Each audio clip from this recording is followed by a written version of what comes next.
皆さんこんにちは、カイロレンです。今日はニュースや SNS を見て思ったことをぐだぐだと話してみます。本日、北海道の某国立大学にて学長が COVID-19 患者受け入れを宣言した大学病院長をお前がやめろと罵倒して拒否。また、院内クラスターが生じた民間病院を名指ししてコロナをまき散らしたなどと死亡したという報道が流した。そして去る1月25日には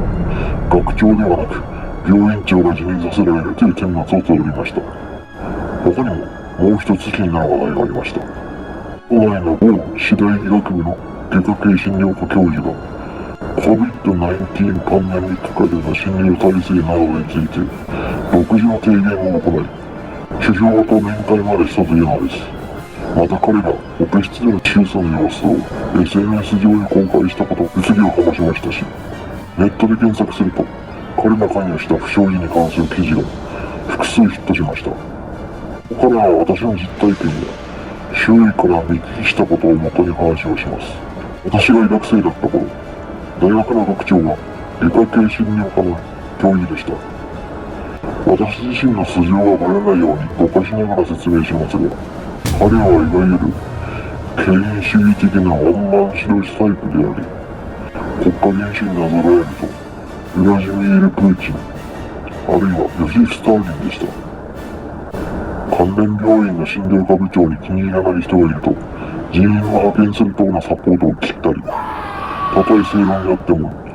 自分に批判的な医局員や他の教授を足ざまに扱ったりするというエピソードがありました。また臨床の現場では私自身が後輩医師や看護師に攻撃的な態度で当たり散らす中年男性医師や救急医科の診察依頼に対して明らかに不機嫌な態度で応対する高野若手医師、上空医を何度も見聞きしています。私は不思議でなりません。医学部医学科に合格して無事卒業し、医師国家試験や各種専門医試験に合格するほどの教育レベルの人間の中に、なぜこんな人間性を疑うような人物が一定数いるのか。そしてよりによってそんな類の人間がなぜ医局、病院や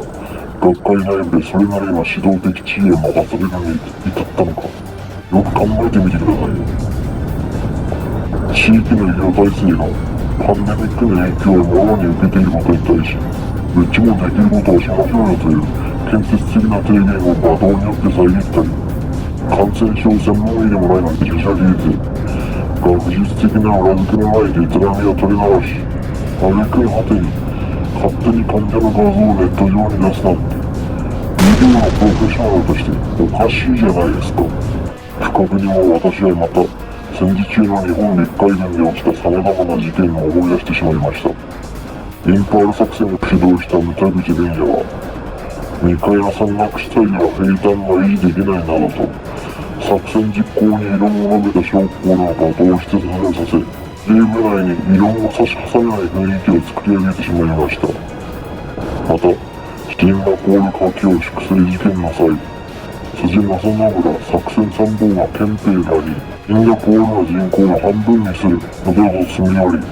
ジェノサイドをなおさら煽ったそうです。合理性や合理性、人権尊重の精神などはそっちのけで、鼻息荒く進むような人間が優位に立ちやすいという点では、日本は医局、病院と旧陸海軍を酷似しているようにすら見えます。なんでこんなことになっているのか、様々な要因があると思いますが、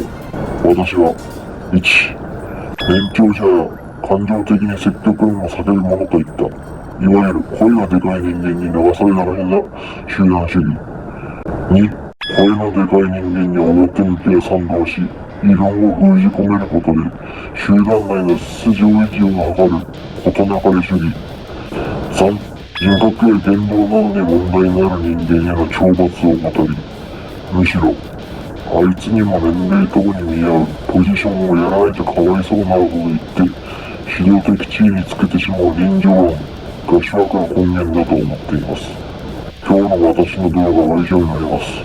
最後までご視聴ありがとうございました。それではまた。